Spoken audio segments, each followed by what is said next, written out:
So, Rabia, just to get everybody on the same page here, can you explain what it is we're talking about when we talk about safe spaces? Yeah, so in this conversation with safe spaces, we're going to talk about two different types of safe spaces.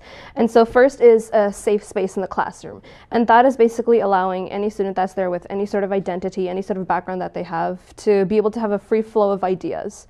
And the second sort of safe space we're talking about is a actual physical safe location for different identity groups. So for example, a student who is from the LGBT community will have a safe space on campus, which is kind of like a room that everybody else who is from that same community can come and get together, can organize. And right now on campus, we actually have 6 of those safe spaces. It's the RSU Equity Service Centers, and those are free from anybody who does not identify with that community to not enter that, and let that be kind of like one room on campus, aside from this whole huge campus, to just organize basically. So you're the VP of Equity for the Ryerson Students' Union, and you mentioned these equity centers, and you also mentioned that they're for these specific community groups. Yeah. What does that mean for these specific community groups? Does that mean that other community groups are excluded, or is it more of just a spot for these groups to meet? Can you elaborate? Yeah. So it is basically a room on campus. That's what it is. It's like a room probably smaller than this, where they can talk about any sort of issues that that community is facing.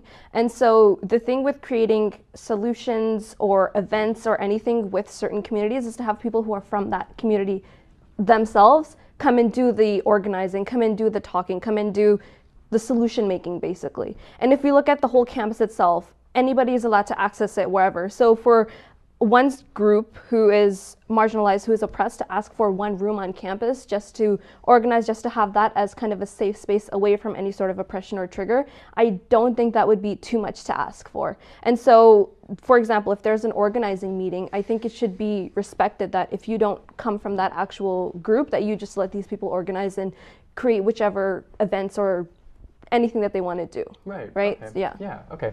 So Dan, to loop you in, just to kind of catch everybody up who's watching, the Ryersonian ran a story on some comments that you made 2 weeks ago regarding these safe spaces that we're talking about. Absolutely. And you're the VP of Corporate Relations for Ryerson's Marketing Association, and you've been involved in student politics this year. I'm also on the RSU as well. Right. Exactly. So these comments included things like, just to quote, is, "Please, if you need a safe space, go home. You can be safe there. And I'm growing sick of this childish nonsense.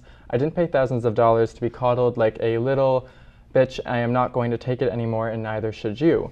What was kind of the inciting factor, for these comments? And absolutely. Well, first of all, the reason I had to kind of use, such profane language was, to get a voice, to get me on stage, and look where I am now. We're talking about these issues, and to allude to the point where, go home, you can be safe there. I wasn't referring specifically to people who have abusive environments at home. We have channels and platforms where those people are taken care of. I was referring to people who simply don't have the emotional maturity to be in a university, an institution of higher learning. We're not running a daycare center here, okay? This is a university where you go to see differing viewpoints, and to be scrubbing the campus clean of differing viewpoints, of dissenting, political discourse, things like that, is really the antithesis of what a university is supposed to be. Students, I've had a vast majority of students who are afraid, some of them are here, who are afraid themselves to speak up and talk about certain things because of the intimidation, the bullying. It's really a bully tactic. It's not about being nice, it's about control. This is what this whole movement is about. And I really think that it's quite regressive. They say it's progressive, and Rabia, you said it's a solution. Well, I actually think it's a symptom of a larger problem of extreme political correctness. It's not a solution at all. When you're segregating these people off, you're basically, this ideology doesn't want people as individuals. They want them as the identity. Black, white, brown, straight, gay, whatever. They want to put you in that bucket. They want to teach you what to think. They don't want to teach you how to think. It goes back to the days of Socrates. We used to teach people how to think critically. Now we're teaching them what to think. We're teaching them to have a very thin skin. We should be teaching people to have a thick skin. I mean, it's a tough world out there. And to be productive members of society and to fight for a better world, we need to have a thick skin. And it's really regressive, I think, these policies are. So I guess to speak to that point, Rabia, there's criticism, I guess, in the general public that these safe spaces kind of, they create echo chambers and they inhibit, these critical conversations from reaching the people that need to hear them. Do you think that's a fair assessment? Do you think what Dan's saying is a fair assessment? Is there a way to combat that? So again, a lot of people come from very different walks of life and experience very, very different things, right? you can't expect somebody to have a thick skin because that's how society works. Right? You can't expect that. There are people who emotionally can't, physically can't, they just can't do it. And to expect them because that's how society works, you should not be blaming that person for not being able to do that. Maybe it's another look on society. So you're saying they're immature, is what you're saying. They're too immature, is what you're saying. You cannot equate that to immaturity, though. Well, it's emotional immaturity. Well, let's okay. Yeah, you cannot, because sure, you may have a lot of great things that you can accomplish. You may have a really good support system. You may have a safe space at home kind of thing.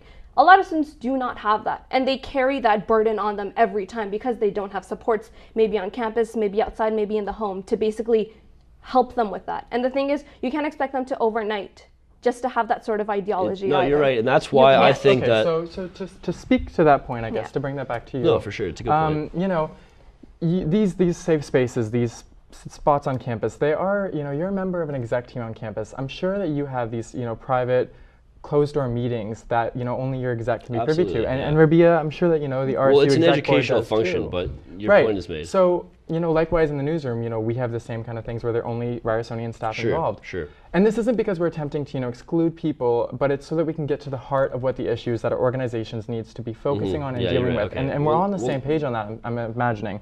But what is the difference, I guess, in your opinion? Well, let me address what you're saying. Is the difference with, you know, something like an educational meeting and one of these meetings is that we're actually teaching people, like I said, putting them into buckets, teaching them to be victims. We're opening the door for victimhood, and when you teach that, it actually becomes a self-fulfilling prophecy. People. But what happens when they actually are victims and they are actually working towards creating a different environment where they themselves don't have to be the victim anymore? That's a good thing, and that that should be something we should be emphasizing.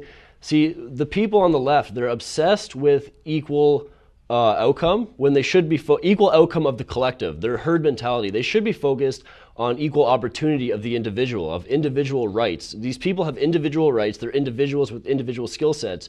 This mentality, this ideology that you're proposing is herd mentality. You're collectivizing people. And, you know, what made our society so great is the individual, not the collective. That's like other stuff. That's like Soviet Union stuff. And it's leading down a very slippery slope. When you're censoring free speech on campus, when you claim to be the VP Equity, but when you're kicking out... Well, she is the VP Equity. Yeah, well, you're claiming to be equal. When you're kicking out white students because of the color of their skin at a racialized students collective, having that policy on the books, but when that's not very good. Themselves are, like when white students themselves are not racialized. I don't Well, how do you know that? You're racializing me right now by saying I can't go to these spaces. So, see, that's another thing. There's a lot of learning and unlearning that I see that you need to do. You need to do the learning. No. Well, okay, so to tamper down and step back, you know, the conversation around these safe spaces and where they're places on campus, you know, it is obviously a sensitive issue, as we're seeing right now. Yeah. But, you know, that doesn't mean, you know, that the criticism and being talked about in a critical way isn't necessary.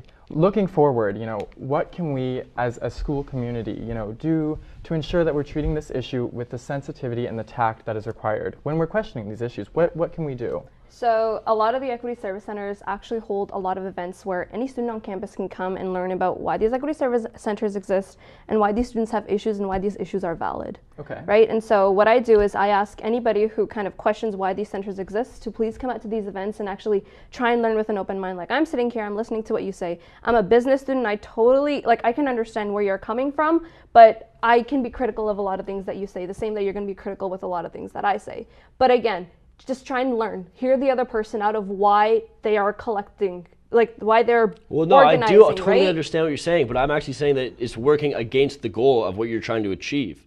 Because again, you're fulfilling this self-fulfilling prophecy. You're obsessed with equal outcome of the collective, but you should be focusing on the individual rights and the equal opportunity of the individual. Not outcome, opportunity is what you should be focusing on. And I don't get it. Can you be a little more specific? Yeah, I'm totally lost on I think that. just like re-clarify what you're what I'm saying is that, you know, it's the herd mentality, right? Like everybody who's in one group, they put them in the bucket of you know, whatever segment is, say it's straight or white. You put them in the bucket, you teach them, now they're in this bucket, now they're part of this collective, and now the collective is taught what to think and, you know, what to get offended by.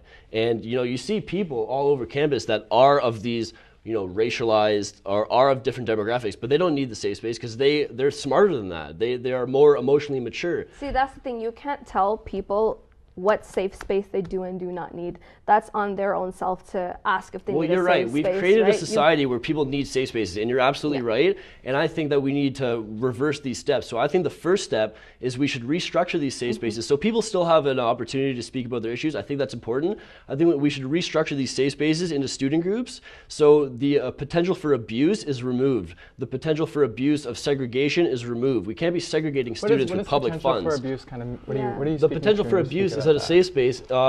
You know, you have the 2 white kids in the event, the Racialized Students Collective, getting kicked out. See, I don't find that acceptable. And as a VP Equity, you should be, you know, totally outraged by that. Not really, because if it's talking about, can you please not make noises back there?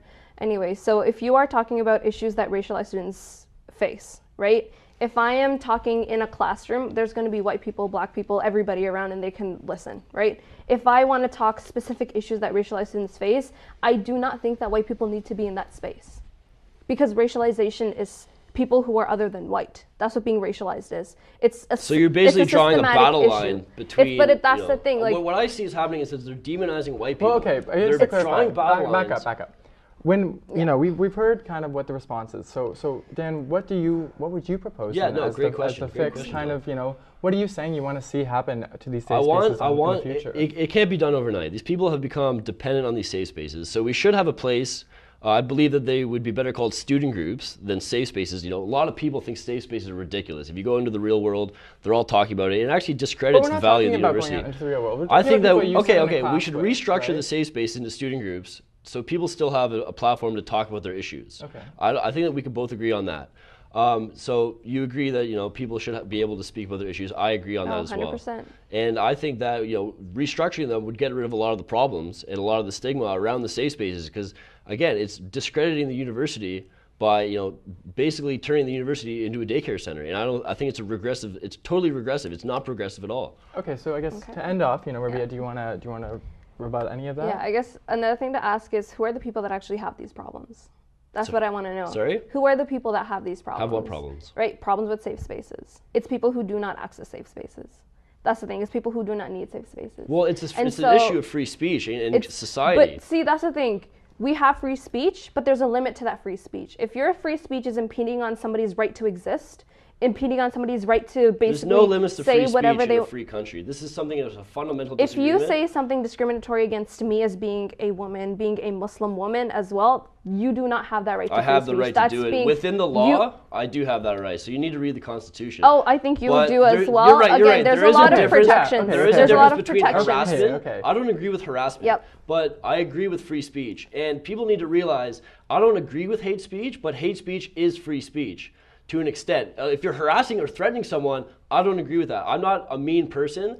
You say the idea is I don't care about these people because I'm denouncing safe spaces. It's the opposite. I care about these people, and I think that the safe spaces are working against the end goal. When you're segregating yourselves off into ever shrinking subsets of the population, you're actually being regressive. You're not being progressive at all. Okay. Is there any last closing point? We've heard from Dan on where he wants to leave. Where do you want to leave off with this? Again, the thing I want to end off with is that you're basically speaking on behalf of people who need safe spaces and telling them what is good for them. I do not have the right to tell the LGBT community what's good for them because I'm not from the community. I have no right to tell them what to do. Well, I have the right to say whatever I want, really. You do, but it depends on who's listening. If Not they really. don't, It does. depends. They don't have to listen. That's what Rabia finished what she's saying. Yeah, they don't have to listen to you. Most likely will not. They will keep on organizing. Racialized people will keep on organizing. So, okay, I just thank you. want one rebuttal to that point. Well, I think so we've reached our time limit, so we're going to say, I think we've reached our time limit. Then why do they care about what other people say? If they're not listening to what I'm saying, why are they so effective? We've reached our time limit, so thank you both for joining us today. We really look forward to continuing this discussion, further on campus. But thank you so much for taking the time to talk to us.